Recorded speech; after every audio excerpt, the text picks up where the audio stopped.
Shabbat Shalom. Our Parsha this week, Ki Tavo, contains one of the longest aliyot in the entire Torah. Were we reading the entire Parsha as opposed to being on the triennial cycle, the sixth aliyah that we read would be 63 psukim, 63 verses long. It is a list of blessings first, and then a list of curses that would befall us were we to not observe God's mitzvot. The blessings we receive when we do follow the mitzvot. All of Sefer Devarim, the book of Deuteronomy, is spoken by Moshe in his final days of life, and it's a retelling of the Torah. A similar list appears at the end of the book of Vayikra in Parshat Bechukotai. Moshe is like the parent to the entire people Israel, right? He's been leading us through the desert for 40 years. He knows what to do. And here he is reciting a list of curses that God is telling him to tell us. Earlier in the Torah, in Parshat Balak, which we read earlier this summer in Sefer Bamidbar in the book of Numbers, a foreign prophet, Bilam ben Beor, is hired by the king of Moab, named Balak, to curse the Jewish people. Right? And we know the story. Instead of a curse, God changes the words coming out of Bilam's mouth and a blessing comes out. We get the prayer, Matovu ohalecha Yaakov mishkanotecha Yisrael. How great are your tents, O Jacob, your dwelling places, O Israel. The Midrash Rabbah, a collection of midrashim from the early medieval period, which is written on every book of the Torah. I'm currently reading Midrash Rabbah on Devarim, on Deuteronomy, every week with my Hevruta, and we actually just came across this Midrash last week.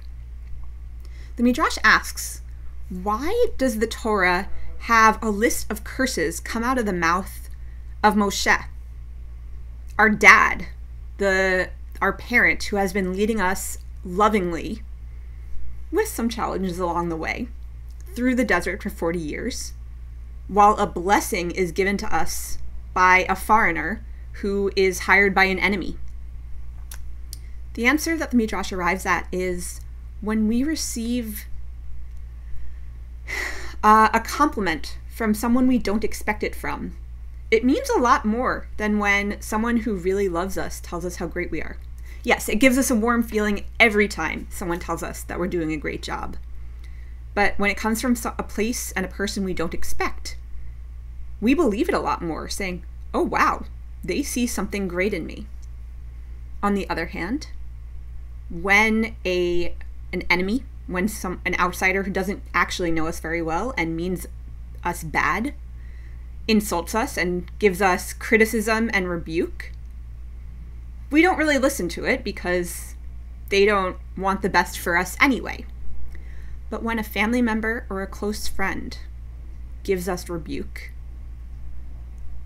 and it's coming from a place of love, we know that there are things we need to work on. So the blessing is put in the mouth of Bilam so that it's an even more believed and true blessing out of the unexpected place. And the curses, which are really a warning.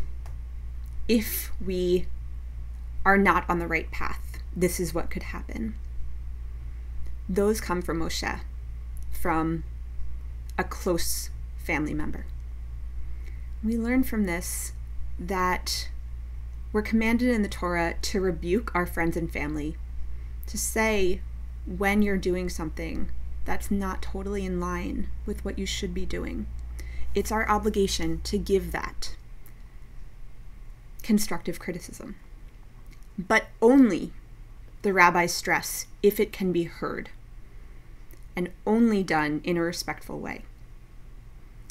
As we approach the high holidays as we watch the full moon of Elul right around now, we know that the high holidays, this time of repentance, is upon us. And I want everyone to think how you are going to both offer your slichot, your apologies to your loved ones and to others, and how we can have conversations with each other about how we can all do better in the coming year. Wish you a Shabbat Shalom, and I look forward to seeing you across the screen.